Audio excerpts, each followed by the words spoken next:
My name is Joanne Ooi, and I am the founder of EA Festival and EA Sustain, two weekend festivals, and the latter, EA Sustain, is about environment, culture, and entrepreneurship. And I'm so proud to partner with the Food Museum because in EA Sustain's mission, we seek to encourage and propagate knowledge about more sustainable food practices, food industry practices. So this year is the second year that we are conducting this talk series entitled Food for Thought. And tonight's talk is the kickoff event. But I encourage you, if you care about the environment, your own nutrition and health, to remember that food is actually our main relationship to the environment. And I would say that this is the dominating principle of how this program of events is curated. Now, without further ado, though, I want to now introduce one of the most influential pioneers in the food industry, Franco Fubini, who is here today from New York.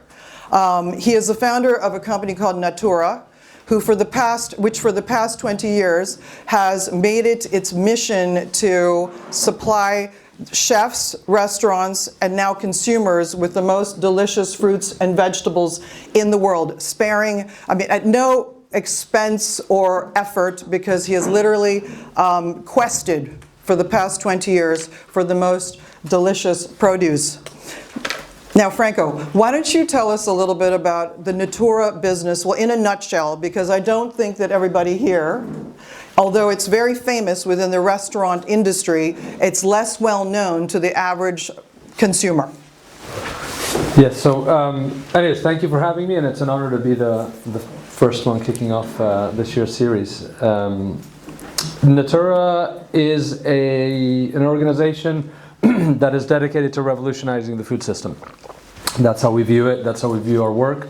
And what we do is we build these very cool, very unique supply chains, which connect primarily relatively small-scale farmers that are producing food with a focus on flavor, which then has this beautiful connection to nutrition and soil health and a lot of other good things. We bring this product into hubs. We operate in Europe, in Australia, and in the US, in 8 cities around the world. Product comes into the hubs, and then from these hubs we supply primarily restaurants. About 65% of our revenues come from supplying restaurants. It tends to be relatively top end, so we do a lot of the Michelin-starred restaurants, and I'd like to view our customers as ingredient-led, so people that care about the produce that they put on the plate. And then we have, as John said, we do work with, for example, here in the UK, we work a lot with Ocado, with Waitrose, with Whole Foods, the US supermarket chain. We work with Monoprix in Paris, about to work with Coles in Australia. So we do some work with the supermarkets, which I think is a very important part of the supply chain. And then we have some of our own stores, and we go direct to consumer.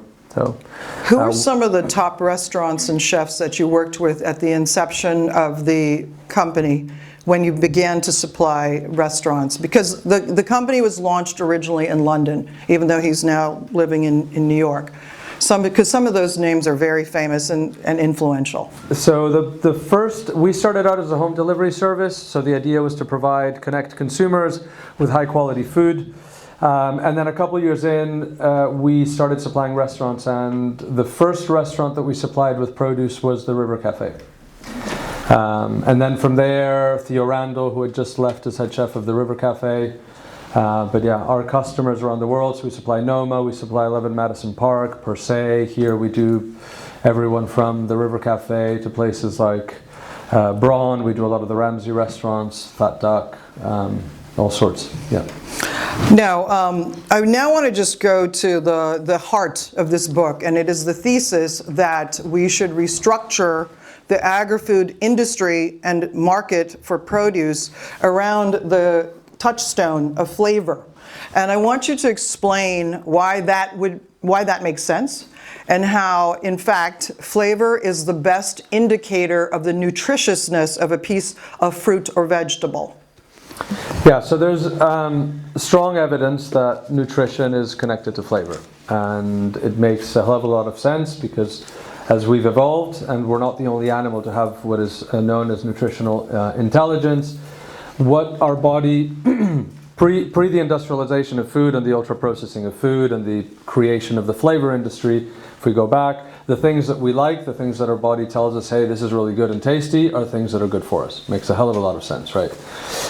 Hence why very bitter foods are things that we don't tend to like. It's a way to protect us from eating poisonous foods and so forth.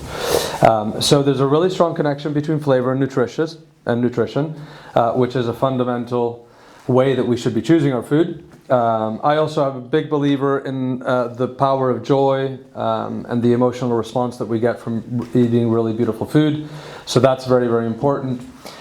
But to the broader question as to why flavor is an important compass, if you will, is that flavor is not a guarantee. It doesn't give you like 100% guarantee of farming practices, of soil health.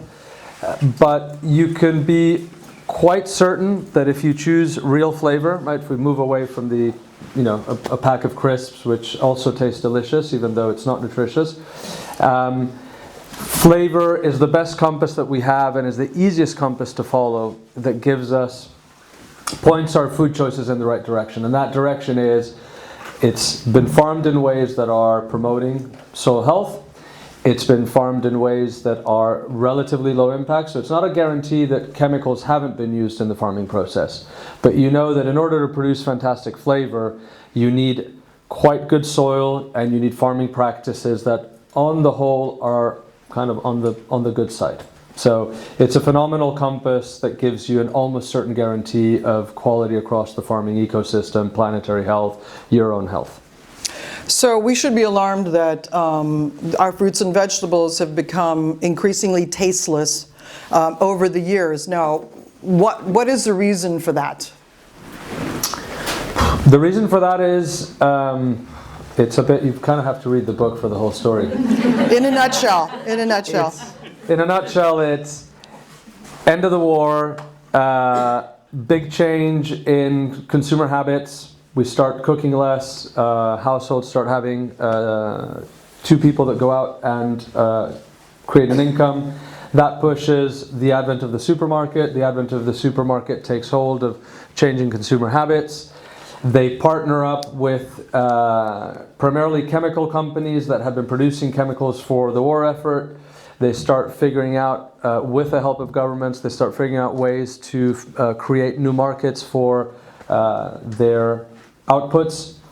And what you get is this confluence between changing habits, supermarkets realizing that, taking advantage of it, and working with these new companies to create not only the industrialization of agriculture, so producing food in very large quantities with a focus on cost and yield, so low prices and high yield to achieve those low prices, plus the industrialization of food, so the creation of the flavor industry to create foods that were more convenient but less nutritious and very highly processed, which are not really good for us. That's what got us to the phase where the raw ingredients that you find in supermarkets have been dumbed down, have been produced in very high quantities, a lot of water content, very low nutrition, and a reduction in the biodiversity of the seeds that we use and the genetic material that we use. So. Okay, no, that sounds like it is a complex answer. Now, what are the main determinants of flavor in a piece of produce? I mean, it's a combination of macro and micronutrients that are present in that piece of fruit or that vegetable, right? Any part of the plant that we consume, whether it's the root or the leaves. Well, specifically, I wanted you to talk about what you wrote in the book, which is that the variety or the species, the specific variety of seed is more important than the soil quality. I'm talking because I think that's not necessarily something that's known to the average person. Yeah, and it's an opinion of mine, founded on based on a huge amount of experience. I think I've visited more farms than 99.9% of people on this planet. So. And bought a lot of produce in the last 20 years. I'm a believer that soil health is not the main driver of quality and flavor, but it's actually the genetic material which is stored in a seed. So you can have a seed that's been bred for yield and shelf life. So you take a standard supermarket tomato. There's one grown a lot in Southern Europe called Ikram. The Ikram variety produces a very tasteless tomato, but that has thick skin, travels very well. It's your classic round salad tomato. You can grow that in the most beautiful soil in the world with the best microclimate adapted to growing tomatoes. You're not going to get a good quality tomato. Whereas you can take a tomato that has been selected for flavor over generations, farm it in very poor soil, and you will still get something fairly decent. So if you don't start with the right genetic material, if you don't start with the right varietal, you're never going to get a really tasty, really beautiful product. Okay, just somewhat akin to humans. 100%. And mating. Exactly. I guess you'd say. I think now one of the great joys of this book is how Franco recounts many encounters with small-scale growers who are producing some incredible, delicious, artisanal results. And I wanted you to delve into that a little bit, specifically, and this is related to the last point, how does plant stress actually lead to more flavor? Because of course we think of that as, if you're a farmer, or when we think about agriculture, we think plant stress, that's got to be bad because it's adverse by definition. So tell us a little bit about the case of Romualdo's tomatoes, which is a wonderful chapter in his book. So again, it's very similar to our own stress. I use the example in the book, which is something that always comes to mind. If you were to be at a pub and you wanted to have a conversation with someone at the pub, and on the left you had an individual who was all scarred, wind battered, very textured skin, and on the other side you had somebody who looked like he had grown up in a bubble, barely seen the sun, you would most likely choose the scarred individual.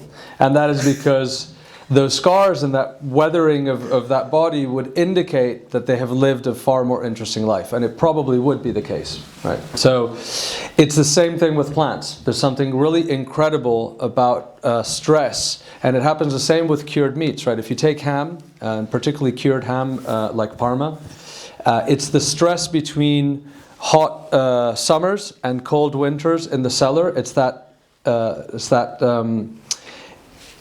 stress that's created by the difference in temperatures between summer and winters in the cellar that creates complexity in the ham over a couple of years of aging.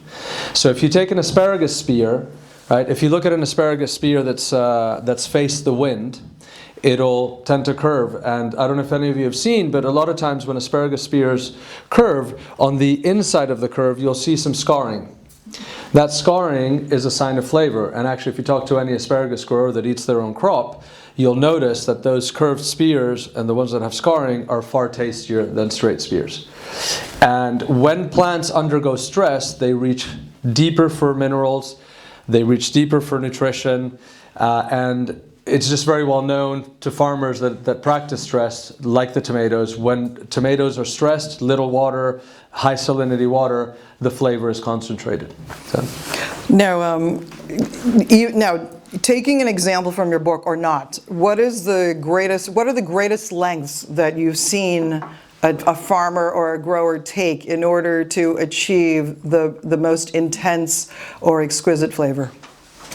I think the winter tomatoes, which is a category that we kind of termed, so these are tomatoes that are grown in the winter time, which is totally bonkers because in a way tomatoes are a summer ingredient.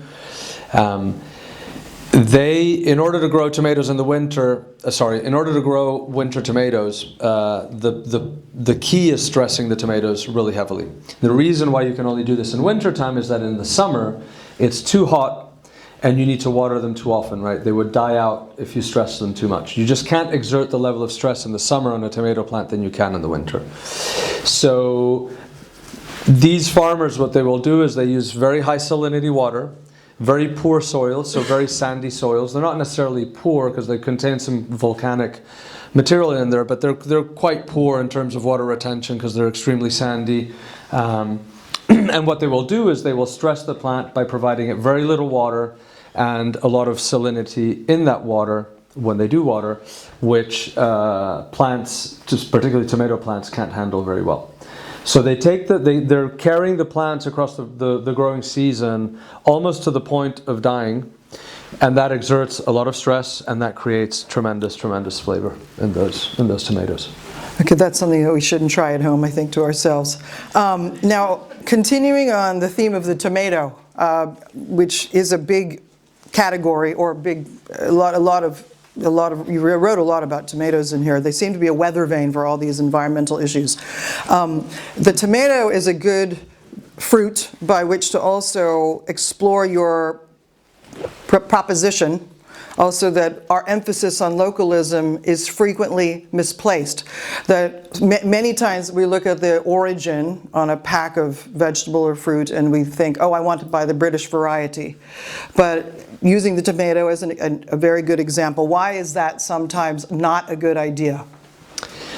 Because you're not getting the best, you're not getting the best nutrition for your money. And you're not getting, so therefore you're also not getting the best flavor, which I think is important. And from a carbon footprint standpoint, you're also not selecting the product that has the lowest carbon footprint, if that is something that really matters to you. The reason for that is that a tomato that is grown in a microclimate that is not suited to growing a tomato, and particularly living in Europe here, Europe is very small. So bringing product over from Sicily, for example, into the UK is very, very quick. So growing a product, a tomato in Sicily generally will produce better flavor, better nutrition, and will require less energy, even when you take into account, driving it from Sicily over to London or over to the UK, than growing a tomato in the UK, usually in a hydroponic farming system with a lot more energy use. So you get higher carbon footprint, much higher carbon footprint, lower nutrition, lower flavor.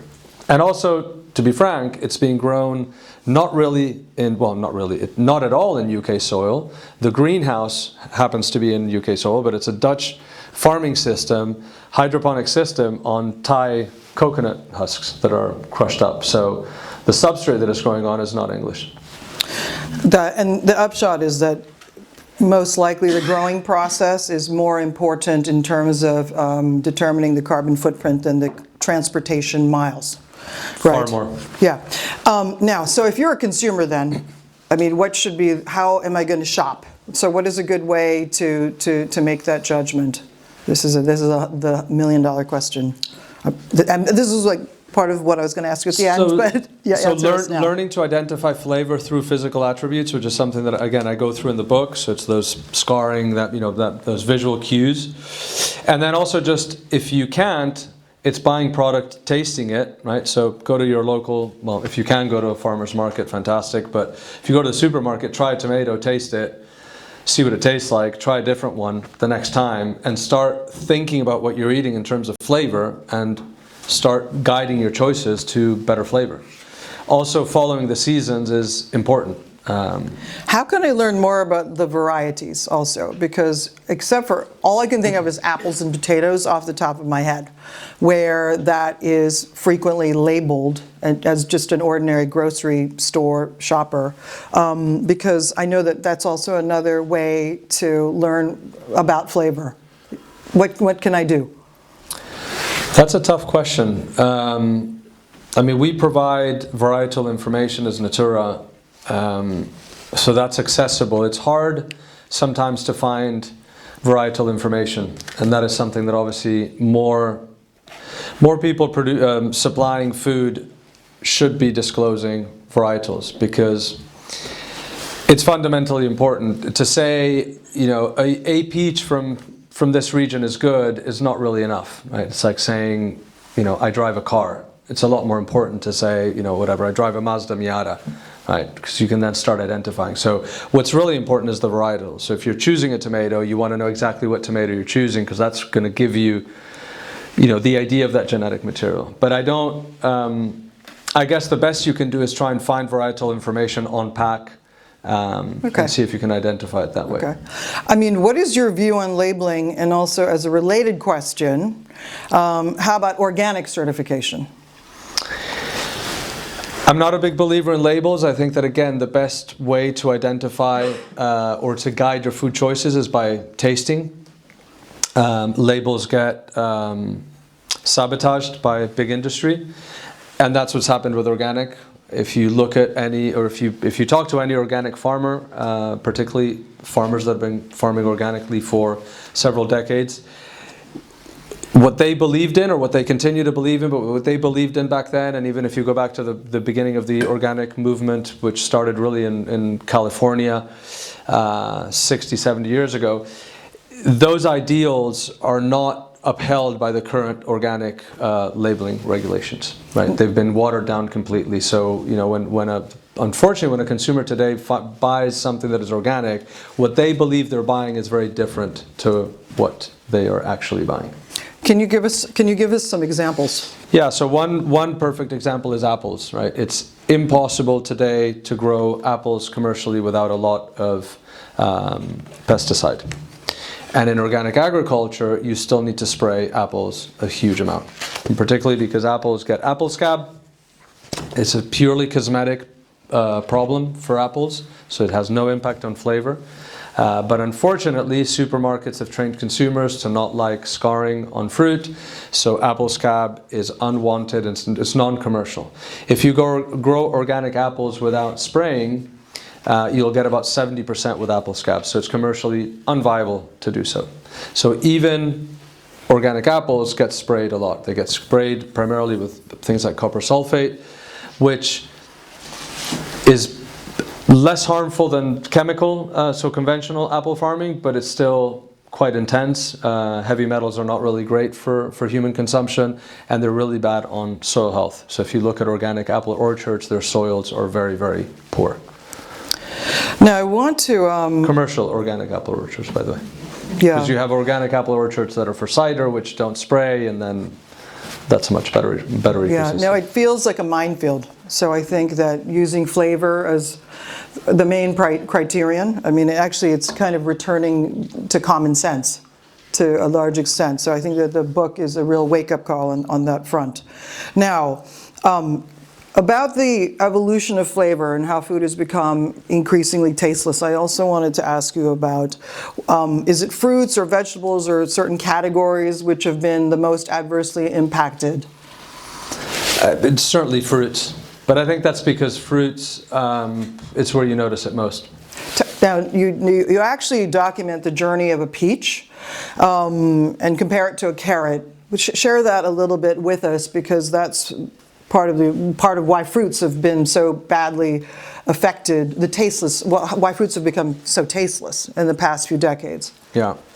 So most of you probably know this, but the fruit of a plant comes out of the flower, right? And its reproductive mechanism, right? It creates seeds, and those seeds then create new plants. But we eat all different parts of a plant. A carrot is the roots, spinach is the leaves.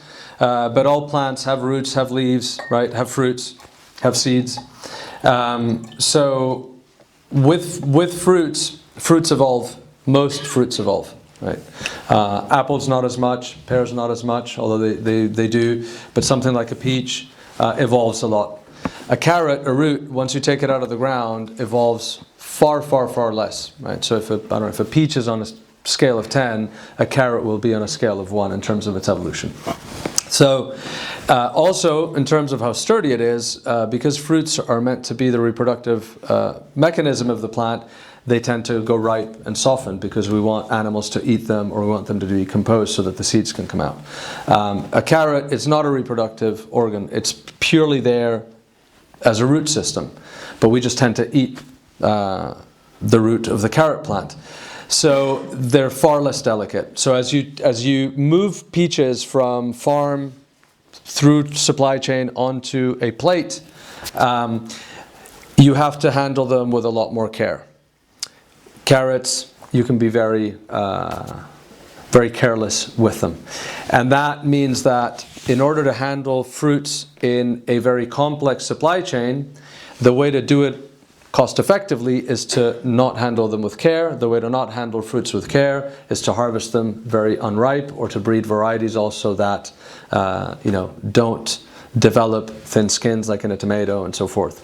So inevitably with fruits, because they're far more delicate to move around, we tend to see a massive difference because we harvest them very unripe, or again have varieties that aren't very exciting, to make them far more resistant. But a carrot, even a really good carrot, is going to be quite resistant. As long as it's humid, as long as you have humidity, it won't really have a problem.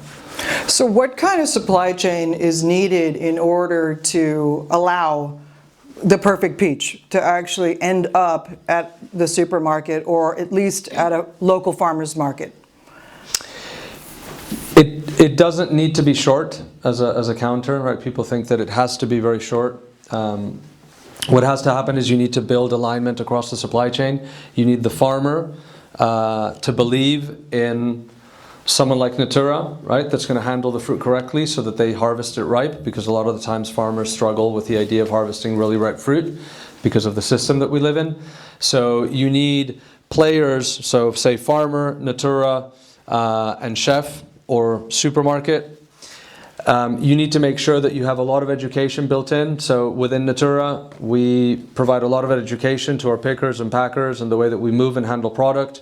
We accept a lot of waste within certain categories, because we know that if we want to move ripe fruit, we need to move that fruit at a stage where we're going to have more waste. So we need to build that value onto our consumers, right? So we need to make sure that we have customers willing to pay a certain level of price that will absorb the waste and will absorb that quality of supply chain. So you want the supply chain to be complex and made up of individuals, so human beings that believe in moving right product, believe in building value in the supply chain, and customers at the other end that believe in paying the right price. And when you have all of that alignment across individuals, and you have the knowledge of how to handle that product, and the belief that you should accept either waste or complexity, right? Because it's a lot harder to manage fruit within a warehouse that's super ripe.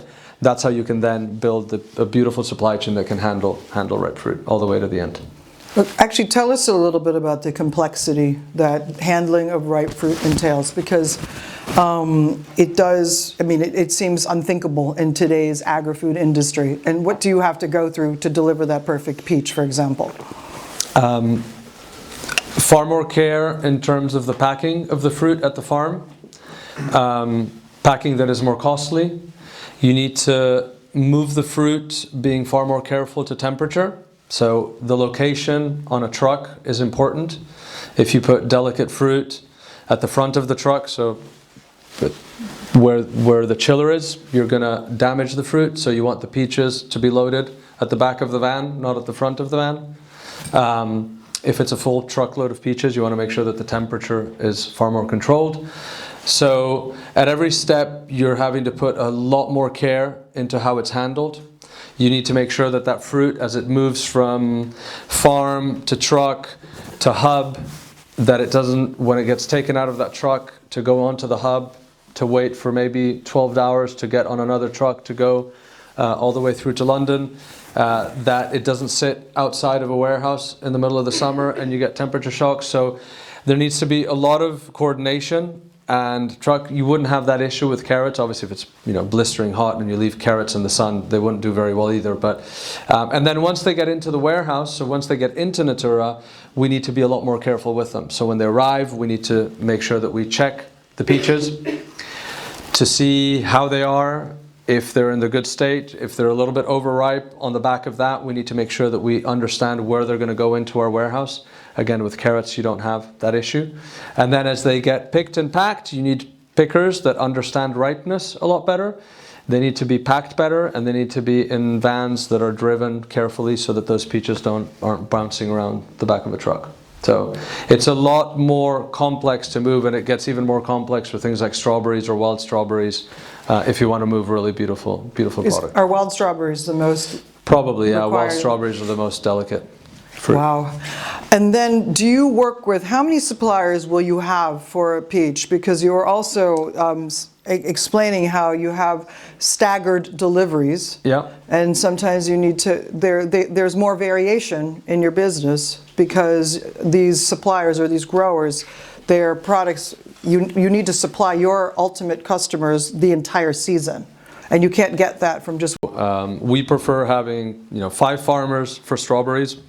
rather than as we grow, say no, we don't want the complexity. We'll work with one larger farm of strawberries. So we build that complexity, which is really helpful, but it also provides resilience. And yes, it allows us to provide continuity of product, which is important to be able to create continuity for the customers, and that allows us to create a broader market for that individual product, call it a strawberry or a peach. We also are very specific, so if you take the peach category, right, we do yellow peaches, white peaches, flat peaches. We do nectarines, both yellow and white. And we will go to an individual farm and one region for a yellow peach. We will go to somewhere else for a white peach. We will go somewhere else for yellow nectarines. So we're very specific, right, as to where we go for one individual variety, which again, most companies in our space will buy stone fruit, or they'll say, okay, I'll buy peaches, white and yellow nectarines from one farm because it's just easier to do that. Okay, wow. Now, I think one of the reasons the book is so valuable, it's one of the first books to communicate to the ordinary person about how the agri-food industry supply chain works for fruits and vegetables. And one of the big themes is that the type of supply chains or distribution networks that you utilize are more fine-grained, like capillary-like, Yep. and that these markets or these networks continue to exist in continental Europe, for example, but that these structures and networks have basically gone extinct to a large extent in the UK and the US. So explain to us the importance of having those kinds of supply chains if flavor is to be put at the center of the food industry. Yeah, I use that capillary analogy because what you want is you want to be able to go deep into the regions to find specific product, right? Specific varietals. And it's fundamental to flavor because I believe in specialization. So what you want is, rather than buying product from few farms that are growing a large number of product, what you want to be able to do is to go into very specific areas of a country to find someone specializing that's really, really good at growing, a specific type of root vegetable, and being able to complement, right, each one of those products. You can build that really complex and capillary supply chain at the back end, so you can pull really high quality, right, really flavorful product. The way you do that is, again, through specialization. And so you can get much better at growing root vegetables than if you grow 15 varieties of plant. So, but then you aggregate that into one supply chain because it's fundamental that at the other end you can create the market by aggregating supply chains. That's really, really important, right? So our job is to be capillary at the back end, but then be able to go to a supermarket like Ocado and say, here's the product, right? Where we aggregate 10 farms onto one line, right? So 10 strawberry farmers onto one line into Ocado, for example. So that's for us how you maximize flavors. Complexity at the back end, and to some degree simplification at the front end of the supply chain.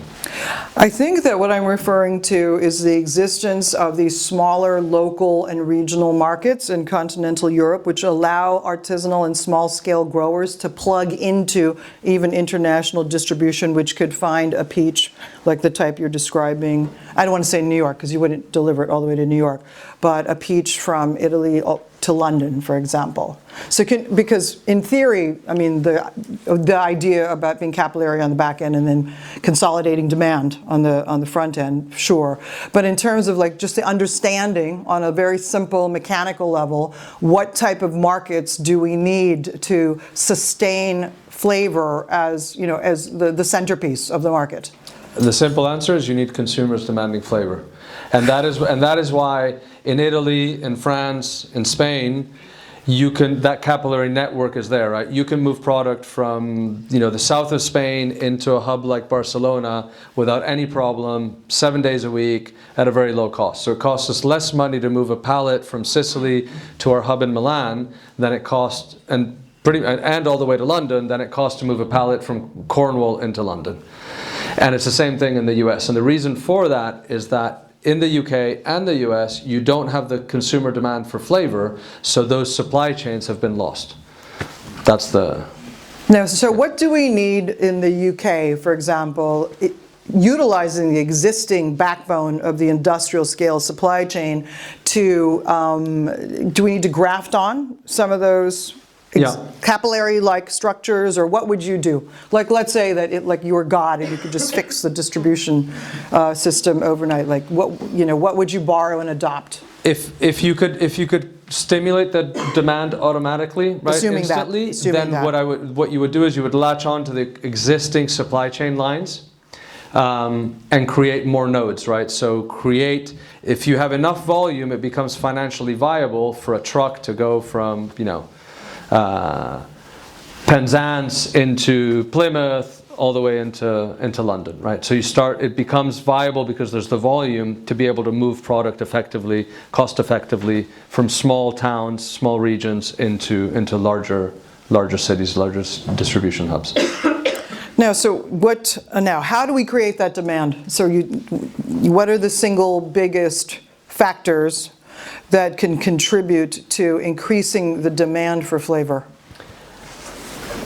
Consumers, right? Which, the answer to that is education. It's people understanding the importance of flavor, enjoying flavor again, moving away from industrialized flavors, so starting to recognize the difference between, again, a bag of Doritos that can taste really great and actual real flavor that should taste better than that. And the other piece is government intervention. I think that we need government to step in both on the procurement side, to making sure that governments tend to be the largest purchasers of food, particularly in cities, because they control prison systems, educational systems. So if governments implement change in purchasing, there can be a big shift. The other place is in younger education. We were having a conversation earlier today about the importance of home ec and food education at a young age in schools, because that will create the right consumers going forward. And actually somebody told me, I was sharing this story a couple days ago, that apparently I haven't looked this up, but in South Korea a couple generations ago they decided to introduce food education back into school. So they were teaching kids how to make traditional foods like kimchi, and it's had a tremendous impact on cooking at home in South Korea. So we need that government intervention if we are to make the change that you're after, or that that we're all after. Okay. Now I wanted to wearing my EA Sustain Festival hat. There is so much content, so many articles written about the depletion of soil health because of industrial agriculture. But why do you think that we haven't been emphasizing more the link between nutritional health and the quality of our produce or our food in general? I mean, that just seems to be, it seems like the obvious activist lever of influence. And yet your book is one of the places where I found some information about this. On one hand, we have only now started learning a huge amount about soil health in the last decade. I think what we've learned over the last 10 years eclipses what we've learned of the past couple hundred years. And then you obviously have large corporations, particularly the top 3-4 chemical companies that also control most of our seed stock, that don't have an interest in soil health, right? So. Okay, well, I think that I will try to, when I program the next EA Sustain, I will try to find some scientists and nutritionists on that subject. It seems like when it comes to raising our children and feeding them, these are some of the most obvious messages that we need to send, and one of the most important takeaways of the book. And there's some important statistics cited in the book. Actually, I'm going to take a moment I think I should mention them because it's quite shocking. Okay, comparing fruits and vegetables grown in the 1930s with those grown in the 1980s, and these are only the 1980s. The results are alarming. Calcium declined by 19%, iron by 22%, and potassium by 14%. Further studies conducted in the late 1990s and early 2000s corroborated those findings, and one has to ask if the nutritional content or mineral content has even declined since those figures. Now, let me think if there's... I think that basically, I now want to open the floor to questions, because I think you answered two of the million-dollar questions, which was how do we drive demand, and then what should also be the education that we need to, what are the messages and content that the public needs to be made more aware. So on that note, I'd like to invite the audience to ask Franco any question that they have on their mind. Yes, John. By the way, John is a leading, one of the most. He is one of the most. He is the leading organic regenerative farmer in Suffolk. My question is about organic, because you brought it up. Yeah. And that is looking at the standards. So we've been organic for sort of nearly 25 years, so not as long as the sort of 60s, because I was born in 1964. But in my organic farm, and I was a conventional farm before this, is that the standards actually haven't changed. They are exactly the same. It's been over the last 25 years. So, and also, the use of copper sulfate is a thing. But the great thing about the standards is if you want to find out about the food and how it's being produced, you can read the standards. It's there. It's in European law. So, as far as the standards are concerned, as far as getting the information, it's all out there for the consumer, and you can read them and make a choice. I thought your bit about variety was really interesting, because actually we did lots of trials with growing heritage varieties and modern varieties, and our heritage varieties, which were always a blend, actually had a much higher protein content than our modern varieties. So somewhere along the line we've sort of bred out all our goodness in our certainly in our wheat varieties. But two questions were what can organic farming actually claim if it can't claim nutrition? And as far as we're concerned, over the last sort of 25 years, we've done lots of different surveys, and we know that nature is increasing on our farm. We've doubled our soil organic matter over the last 25 years, and so our business is actually sequestering more carbon than it's emitting. So what claims should organic farmers be able to confidently make?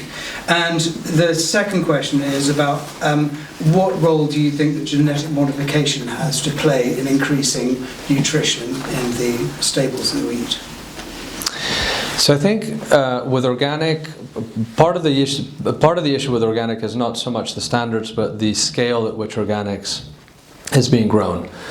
So if you look at the US particularly, most of the produce in the US, there's a huge amount of organic produce sold in the US today. It's still a fraction of the conventional in supermarkets, but it's very, very large scale.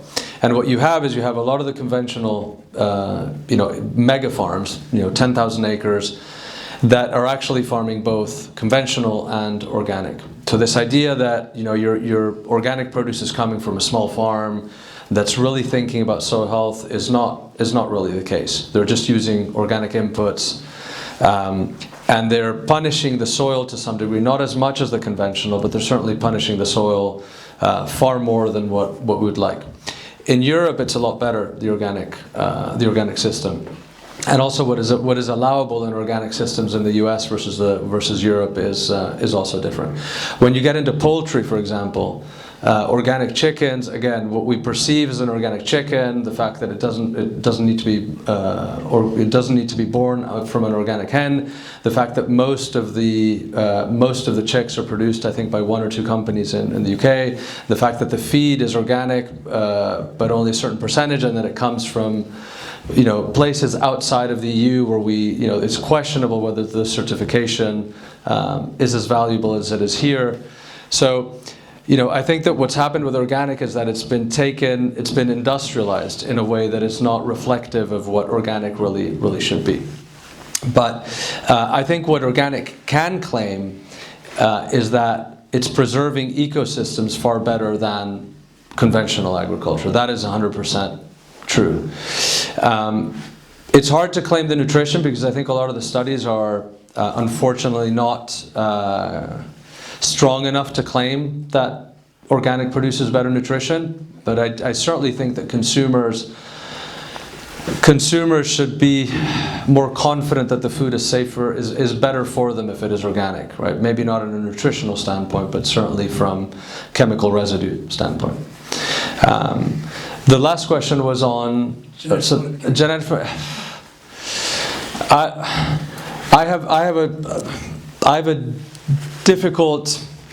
I can't get my head around really valuing genetic modification, because I think when you're introducing plant material, when you're introducing genes from a completely different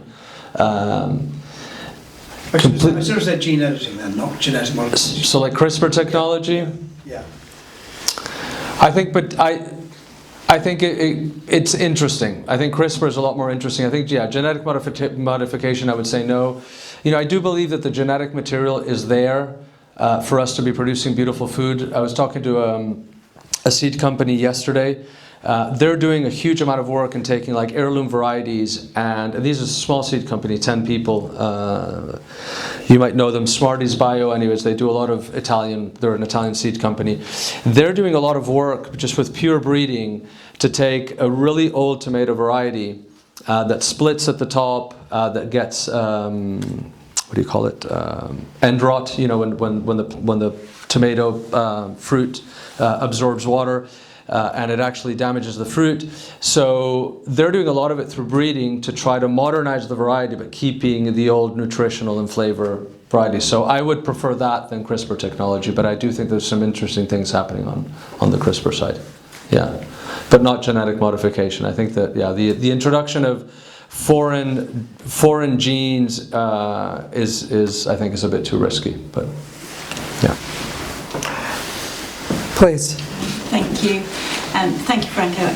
I'm interested in finding out more about your comments on how waste is factored into that supply chain. Yeah. Because I'd like to know more about that element of waste, because waste can be defined on many levels. If it's simply going into composting, yeah, waste. Organically, yes, in terms of being able to reuse to something else. But I'm wondering, are there any secondary markets that are involved along that chain? So when we're looking at the perfection as possible for that food going through that supply chain, are there any other interventions where, if it's not right for that ultimate end consumer, is it going into other produce kind of chains, such as, for example, being able to make smoothies or going to local organisations that gather surplus food that isn't necessarily right for the end product? Yeah, that's a part of it. You can divert the food, and I think it's down to the organisation moving that food to build that in, right?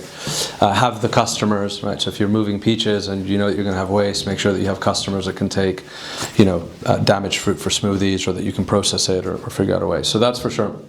And then just to be clear, my comment on waste is that ultimately what you need to do is you need to increase the price, right? What we need to do is we need to factor in that there's going to be some waste. Some of it might be complete waste, whether it's compost, but inevitably our price is going to go up. If we factor the fact that some of that product is not going to be sold at the full price, that's going to create a higher cost price for us. And that's something that's really important, because what you're doing is you're building value at the end of the supply chain. You're making sure that your customer is paying the right amount for that product, taking into account that if you're going to move ripe fruit in today's modern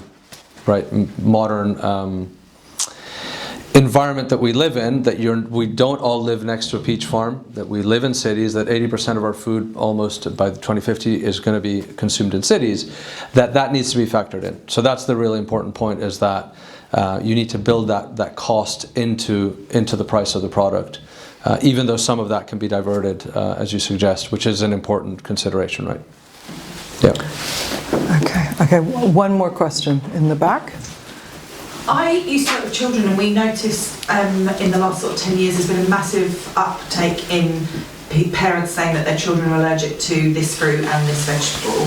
And I personally have become allergic to peaches, ironically, and other stone fruits in the last 5 years. When I went plant-based, I started to eat more, and then I realised, why am I feeling ill all the time? And I narrowed it down.